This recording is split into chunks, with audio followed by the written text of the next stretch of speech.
Welcome to Unleash Podcast. Our mission is to equip and inspire emerging leaders to take holistic approaches to lead themselves, their family, and the community. In this podcast, we will bring in expert insights to enrich your leadership journey. We are so glad you're tuning in, and let's unleash your leadership potentials. Good morning, everyone.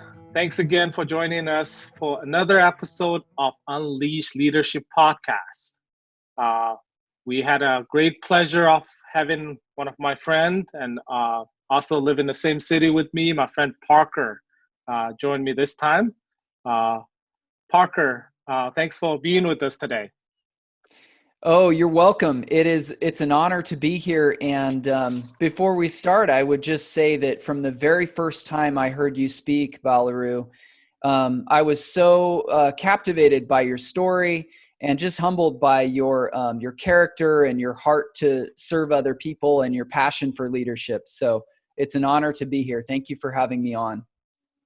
Well, likewise, the several conversation occasion we spent time together. I was just encouraged by your genuine just heart and desire for others, and you certainly had encouraged me in a few times we had a conversation, and I love your passion about leadership, and what a great passion that we have common. I have passion for leaders in that part of the world, and you have passion for here, and I think, leaders over there or leaders in this part of the world certainly all have some common issues and common battlegrounds and common things that they have to deal with. So thanks again being with us and share your expertise and share your experience with our audience today. Sure thing. All right. So to get it started, tell us about yourself and your background and what led you to do what you do today. Yeah, so I'm an organizational psychologist and a performance coach, and my personal mission is to help people apply science-based tools to lead themselves and their families and their businesses better. And really in that order, you noticed I mentioned personal leadership, then family leadership, then workplace leadership. And when I speak to faith-based communities, integrating the biblical principles and concepts as well. And you asked me what it was that led me to where I am now and on this journey. Several years ago, I really had my sights fixed on a promotional opportunity at work. And as I was going through this journey, I applied for this certain job many times. I interviewed for this job. I was turned down, but I was so passionate about leadership. I wanted to lead this department that I was part of. And after 3 years of doing this, I finally got the opportunity to get this job.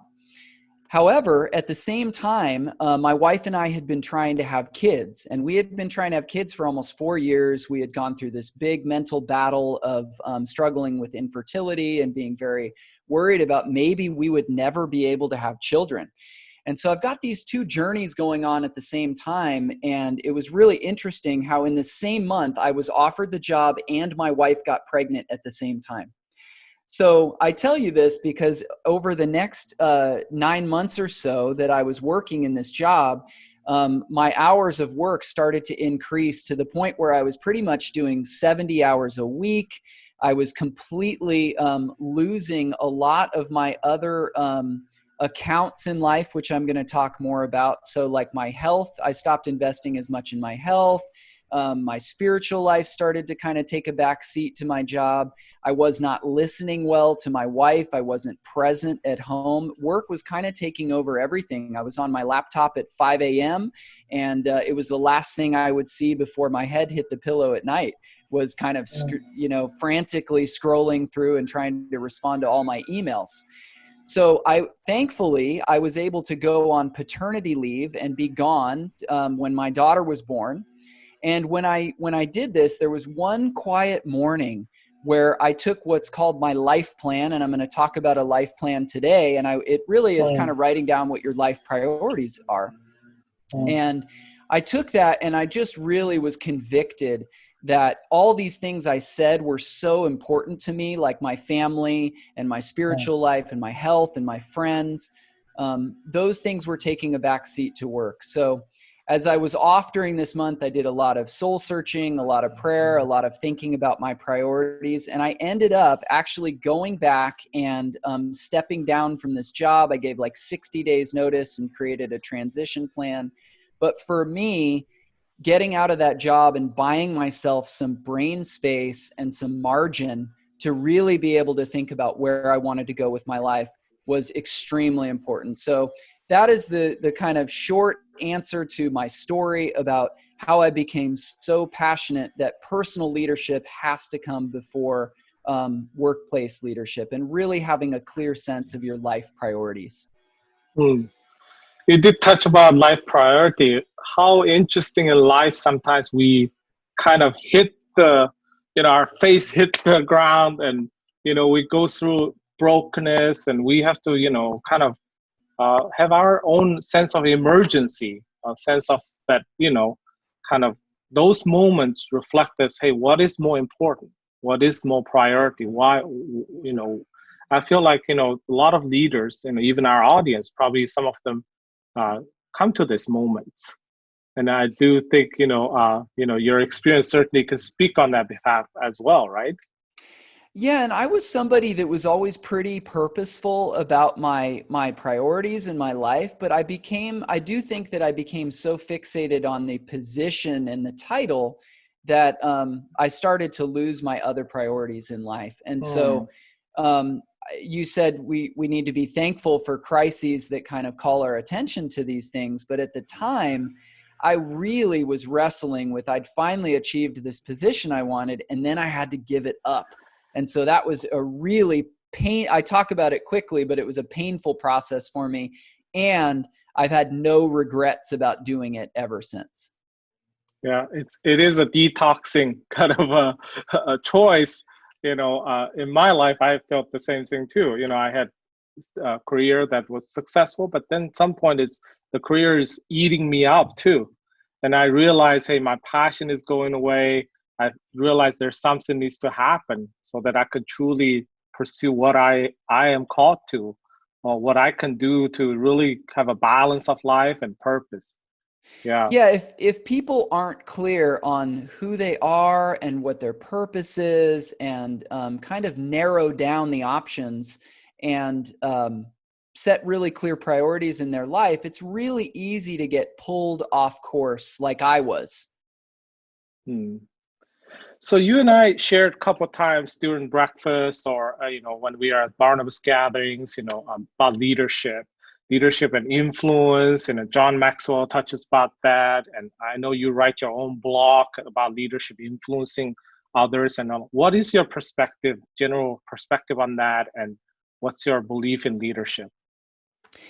Yeah, so John Maxwell has been a huge mentor for me and a huge influence in my life. And when I started reading his books, as you just mentioned, he has this idea that all leadership is influence, that it when it really boils right down to it, it's whether or not you can influence people. And since all people influence other people, everyone has a unique leadership role that they can fulfill in the world. And so as I started to really get hooked on leadership many years ago, this was probably maybe about 10 years ago or so, he has this idea that the world can never have too many great leaders, and that there are really very few of them out there. And I know you and I both have that passion to just help equip people with better leadership skills so that they can lead their circle. And basically, we all hear voices that kind of tell us to live small and hold back, and that some of your listeners may have heard the term imposter syndrome, where you believe you're going to be discovered as a fraud for where you are. And so most people struggle with those kinds of voices. And so if you really can be faithful in the small circle that you have, and really concentrate on, like Stephen Covey talks about, stewarding your circle of influence, I believe that it will lead to greater opportunities for influence and a greater platform, greater territory for the people that are on your listeners and your audience. You did touch about influence. So everybody has influence. Even kids have influence. Full-time moms have influence. People may not have a social significance, position have influence. And that's why leadership should be, more and more people aware of it, not necessarily to people who are, civic leaders who have positions and titles or government officials or even like marketplace, business owners and so on.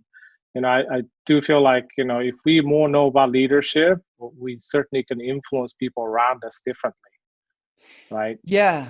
I would say that, if there was something we wanted people to hear from this episode, it's been said that all leadership starts with personal leadership or self-leadership. And so if people are interested in leadership in general, I would really encourage them to lean into this area of personal leadership. What are your strengths? What's your vision for your life? Discovering your purpose, your core values, and how you manage your time, what your priorities are, and getting really clear, spending a lot of time in self-awareness and reflection, and journaling is an extremely helpful tool so that they can then begin to lead their families and then bring that foundation into the workplace with them. So you just mentioned self-leadership. Why self-leadership is so important? And what are some main challenges people face on self-leadership or when they self-leading themselves?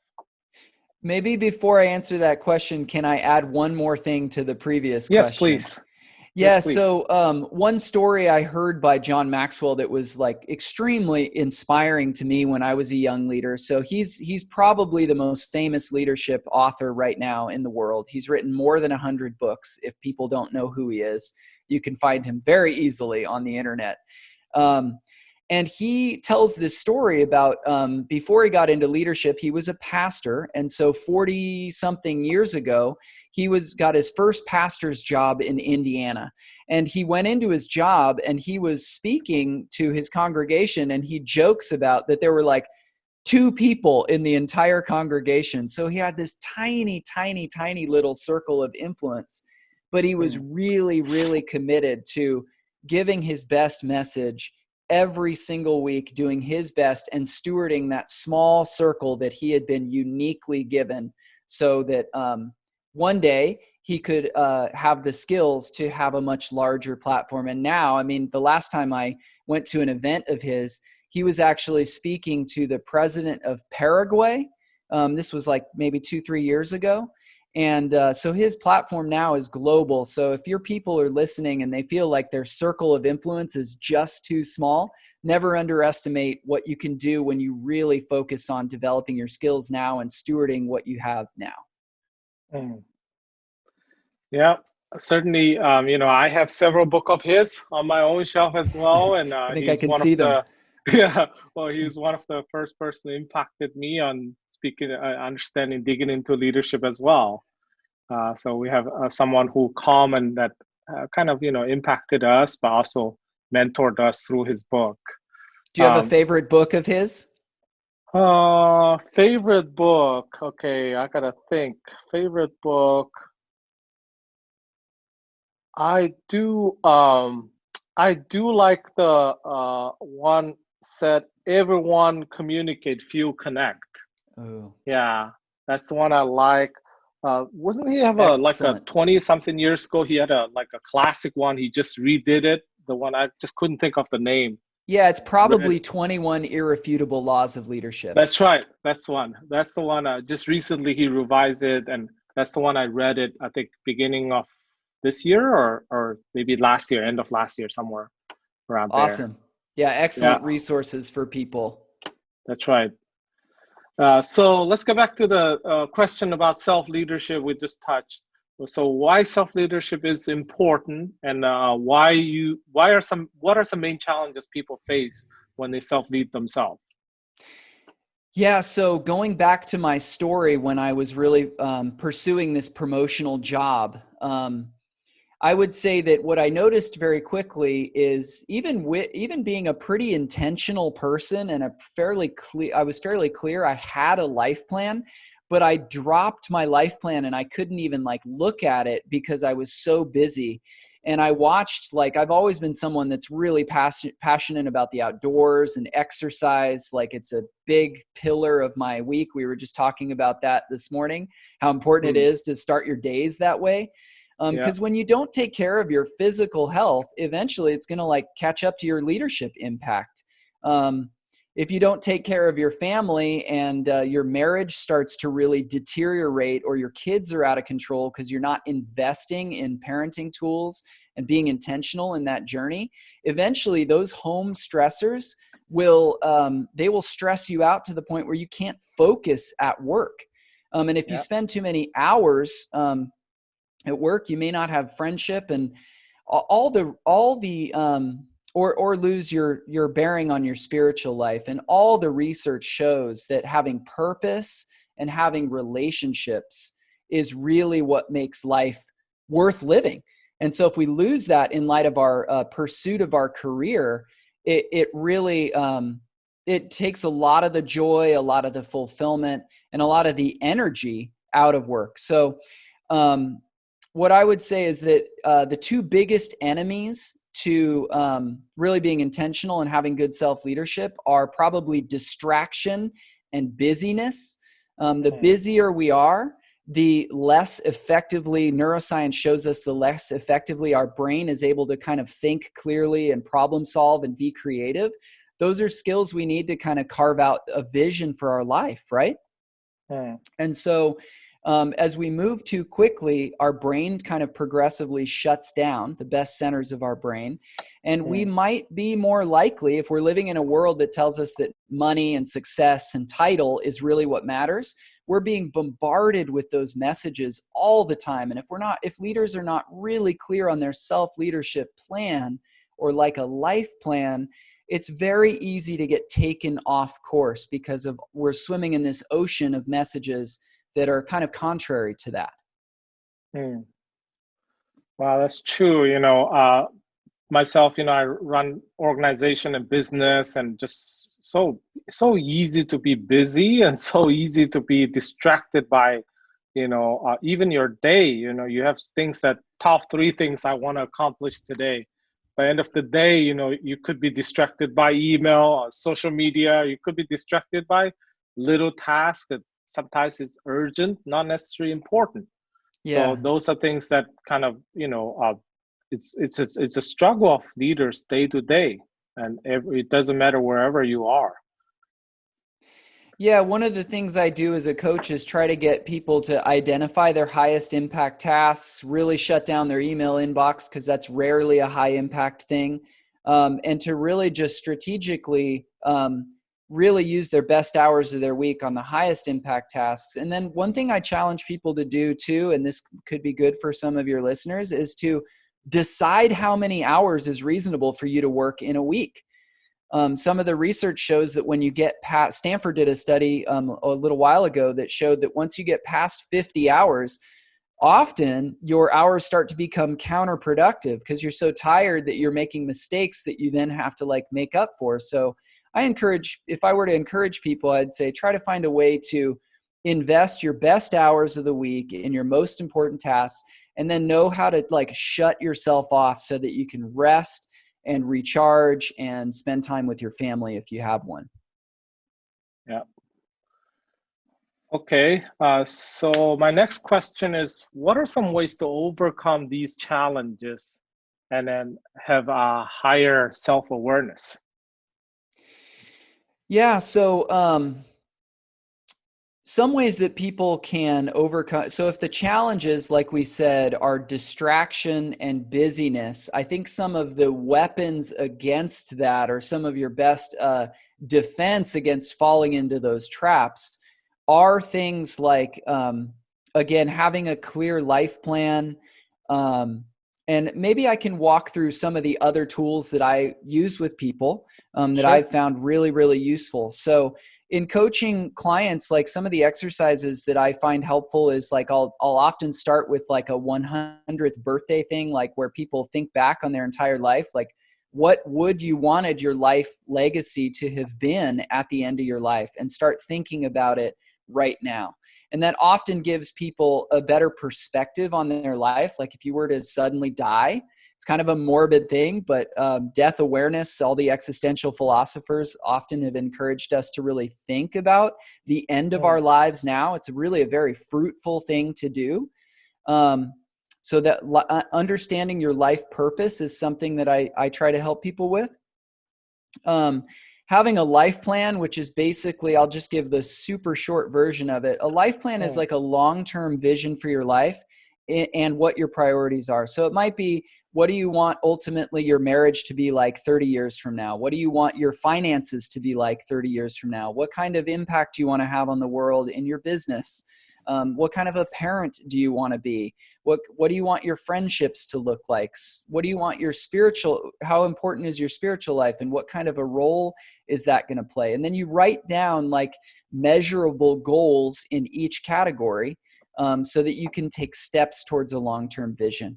And I think that when people get really, really clear on their purpose, their values, and understanding how all the areas of their life are tied together, it really helps them stay like anchored through the storms of life. Because when we get stressed, we kind of usually default to less healthy things. So if you aren't really anchored, if you haven't set your compass in that direction through the storm, it's easy to be blown off course by the storms of life. That's right. I work with a lot of young people. A lot of times they're overcommitted. You heard of the word called, FOMO or those kind of things. They're just doing everything. They're accomplishing, they think they're accomplishing it, but they're not accomplishing things for themselves. They're accomplishing other people's plans. And, when you ask them about what they really want to do and versus where they're spending time, which is a completely different story sometimes. They want to have a purpose and direction they want to head to. But if you look at their weekly calendar, yes, that's not moving towards that at all. It's not a reflection of that. So I definitely understand, having a clear purpose and clear value statement, clear purpose statement, life statement. The more clear you are, the more rooted you are, the most likely you can accomplish what you are called to do. Oh, Balaru, I love that you're bringing that up. It's such an important thing about really looking at your calendar. And I wanted to comment on something else that you said too. One of my mentors a few years ago said, if you're not really clear on your priorities, you will end up living other people's priorities for your life, which is essentially what you just said, because people will ask you something, you say, sure, why not? And before you know it, your whole calendar, your whole week, your whole month, your whole year is maxed out with things that other people need you to do for them. And I think it was Billy Graham that also said nothing will reveal your real priorities more than your bank account and your calendar. So really doing kind of a ruthless moral inventory and scrutinize, looking at your calendar can be a great self-reflection, self-awareness tool to tell you where your time is going. That's right. And God is fair, the billionaire or Billy Graham or Warren Buffett or us, we all have 24 hours, Yes. I don't think you live in a developing world, a developed world, wherever we are. I think our quality of time doesn't change, the quantity doesn't change. It's just how we design our life and how we live out it. That completely going to determine how you're going to live your life quality differently. Yes, absolutely. We will never be able to create more time. We can only learn to invest it better. That's right. So we did talk about, self-leadership and how to lead yourself well. And then also, the reason people lead themselves well, most likely these are people also going to lead others, influence others better. So what are some key things that leader need to have in them before they lead others? Yeah, I think we've been talking about some of these things. And I would also want to refer people to, like, there's a graphic that you've seen that's on my website that really just describes kind of how my philosophy and how I think about all this. And the graphic is, I'll just describe it for people that are only listening, but it's essentially a pyramid with 4 levels. And on the bottom level is personal leadership. The second level is family leadership. The third level is the workplace and business. And the fourth level is the world. Hopefully some of your folks will go on to have a global platform. So to answer your question, what do they need to do to lead themselves well? I mentioned the life plan is a great tool. I mentioned understanding your life purpose, like spending some time figuring that out. Coaches and mentors and folks can help with that. There's exercises out there that can kind of help people tap into that. Core values is a really, really important thing to know you're living your life in alignment with your values. I would say another thing that's really important. I don't know if you're familiar with StrengthsFinder. You probably are. Yeah, so I can see you nodding. StrengthsFinder was developed by a psychologist to really help people identify and leverage their best strengths. It's like $20 for the basic version. So I recommend it to everybody that I work with because it's played such a huge role in my life. All of the research around StrengthsFinder shows that if you deliberately work in a strength zone, you are actually 8 times or almost 8 times more productive than someone else. So that's a really powerful statistic. And they also say that people are about 3 times as likely to have a better quality of life. So it makes sense. If you're doing something that you're really good at, and you finally identify what that is, and you're deploying that intentionally every day, we are more productive, we have more energy, more impact, more focus, and we're happier because of that too. So strengths is really important. Maybe the last thing that I would mention is there's a phenomenal resource out there called Positive Intelligence. There's a test that you can take on their website to understand your internal saboteurs. So I mentioned, I think a little while ago, that we all hear critical inner voices that prevent us from really reaching our potential. One quick example for me is that many years ago, I wanted to get into public speaking. And when I would walk into some public speaking event, I would hear all these internal critical voices about, you're a fraud, no one's going to want to listen to you, your class is going to be terrible, no one's going to like it, and really struggled with these insecurities. But when I worked with my own coach on starting to notice and be able to just laugh at those voices, just to kind of anticipate, hey, these voices are going to crop up when I leave my comfort zone. Because again, many of these voices tell us to live small and not leave our comfort zone. So this tool helps people understand and basically know that and anticipate that those voices are going to be there, so that those things don't hold them back for the rest of their lives. Because the voices, cognitive psychology would say that we have these thoughts, which are in terms of voices, and then it affects our beliefs about ourselves, which affects what we choose to do in our behavior. So they can hold us back big time. That's right.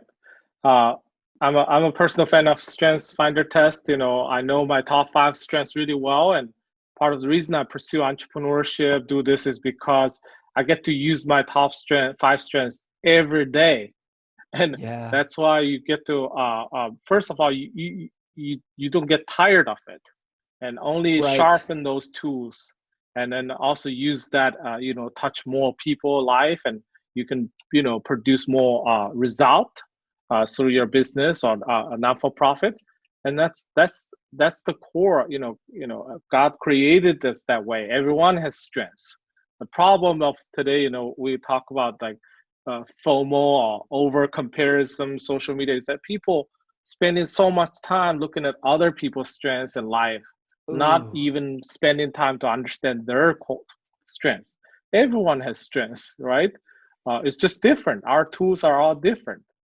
It's better off how do we use our tools.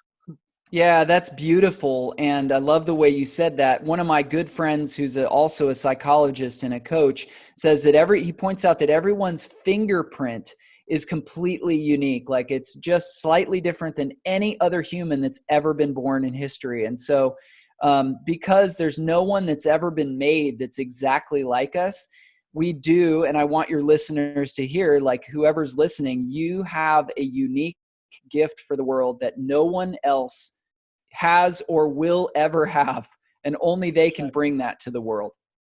That's right.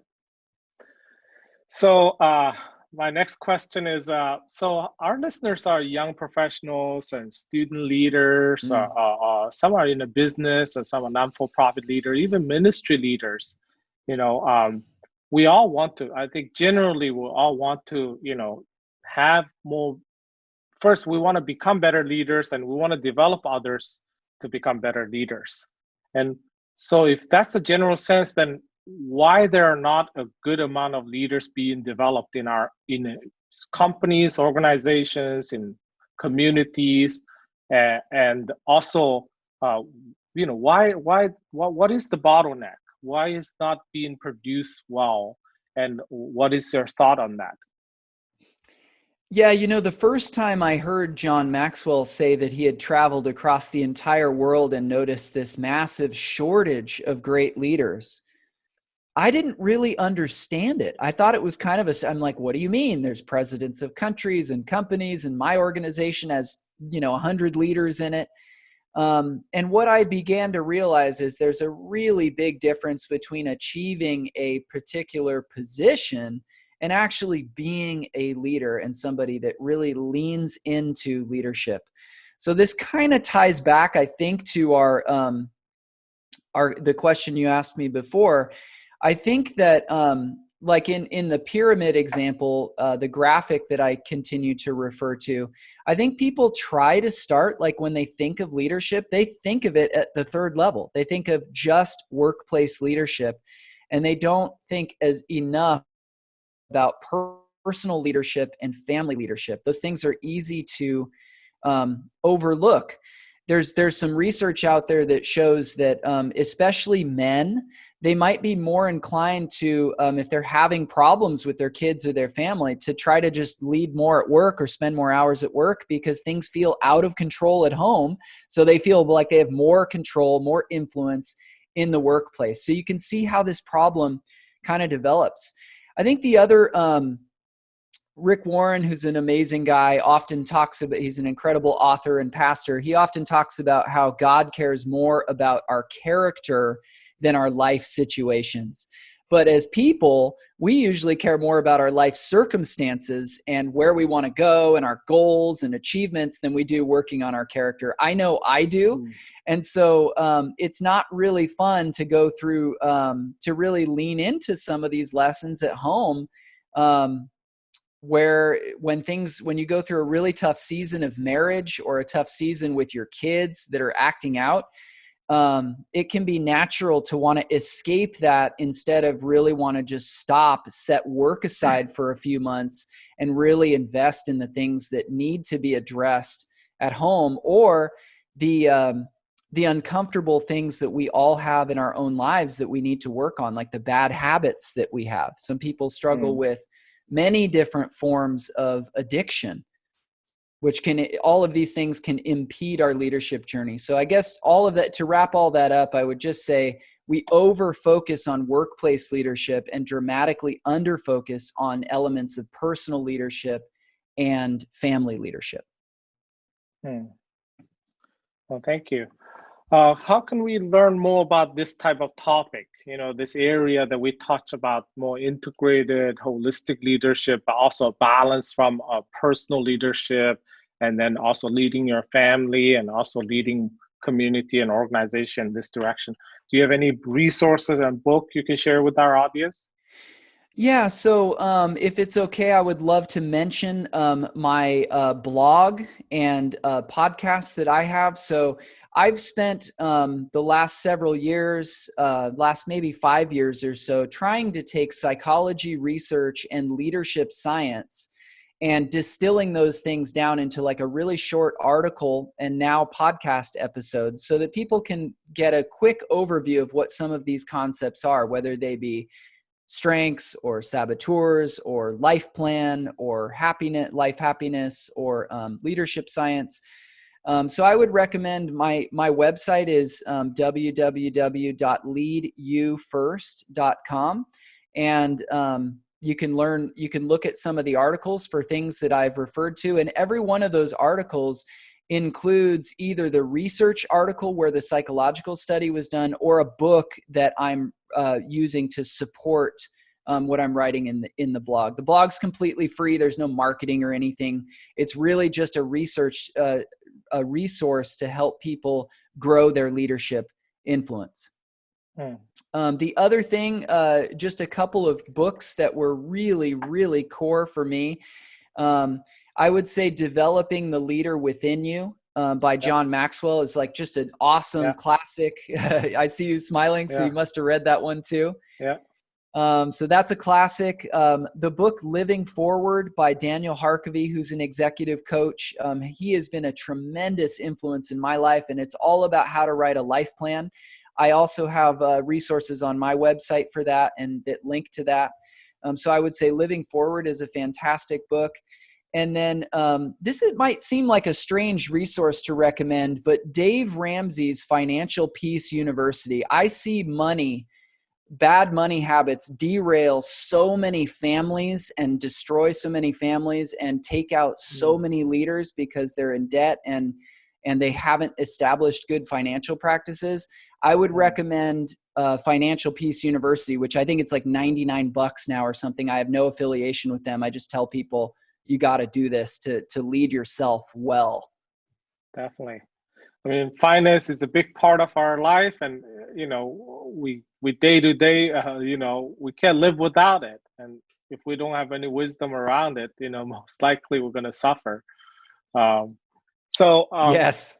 Yeah, Parker, thanks for those resources. We're going to list them in our podcast show notes for audiences, for the website link, also book links, so that people can look it up. So towards the end of our podcast now, so if our listeners were to have just one actionable takeaway out of all this topic we talked about today, if just one actionable takeaway, what should that be?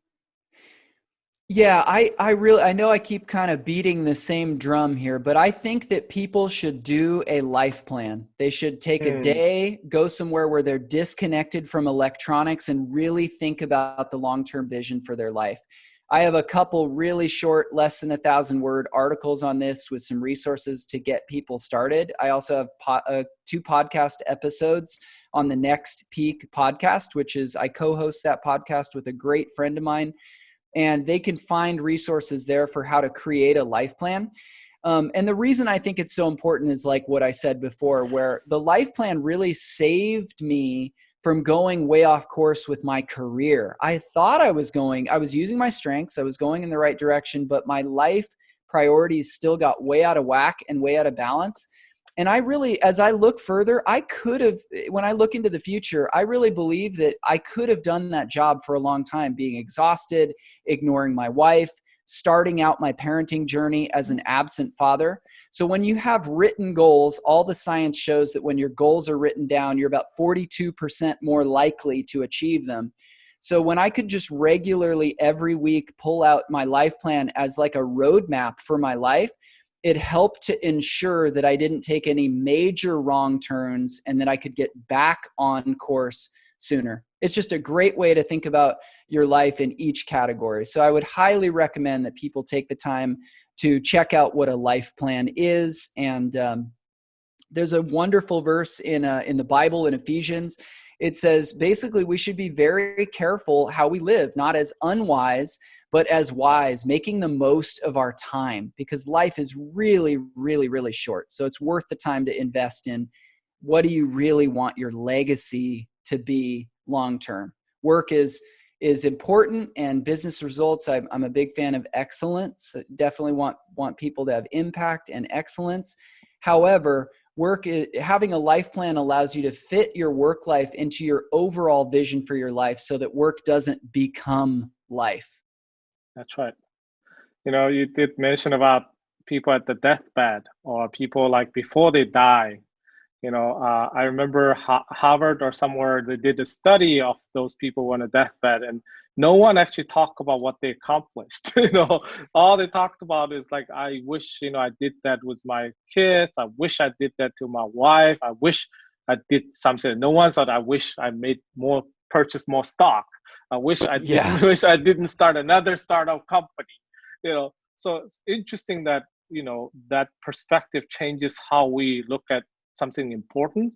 We spend our significant amount of energy, resource, and time to build things. Sometimes not necessarily is the most important thing in our life. And just having the right balance and having the perspective about the importance of life certainly can help us to design our life differently and pursue our life differently. Yeah, and I know you and we want people to have great impact in the workplace. It's a huge part of the mission for your podcast. However, we want people to be able to do that without regrets and without losing their health and without losing their spiritual life and without losing touch with their closest friends. Because as you said, the research shows these are really the most rewarding pieces of life that we sometimes leave behind if we get over-focused on the workplace. Yeah, a lot of our audience are in the marketplace, particularly in our part of the world. People who are striving for success and accomplishment in marketplace. The first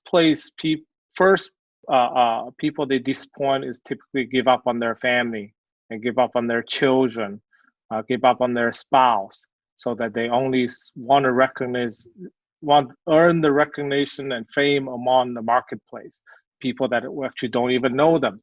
And I want people to rethink about it. I want people to rethink about your legacy differently. And so hope this podcast really makes you stir your mind and make you to wonder these perspectives, and also can speak into your mind and speak into your soul and speak into your heart as well. Well, Parker, thanks again for taking our invitation and sharing with our audience. And it's such a pleasure to have you as a guest today. Thanks, Balaru. It's awesome to be on. And if people want to reach out to me, I have very little connection with Mongolia and would love to have more. So I'm on LinkedIn and people can also find me there. So it's been an honor and thank you so much. All right. Well, our audience, thank you again for being our loyal listener, and wherever we are, rate our podcast and spread the word. And if you know of your colleagues and friends and people who are pursuing leadership journey and need to have access to a great content of fresh leadership content from different perspective, please share with your friends. Thanks again and being with us on this leadership journey. Unleashed podcast was brought to you by Asia Leadership Development Network. In this podcast, we will discuss topics related to leadership, personal development, family, mental and emotional health, business entrepreneurship, organizational and community leadership, and more. For a better tomorrow, we strive today. Thank you for joining us.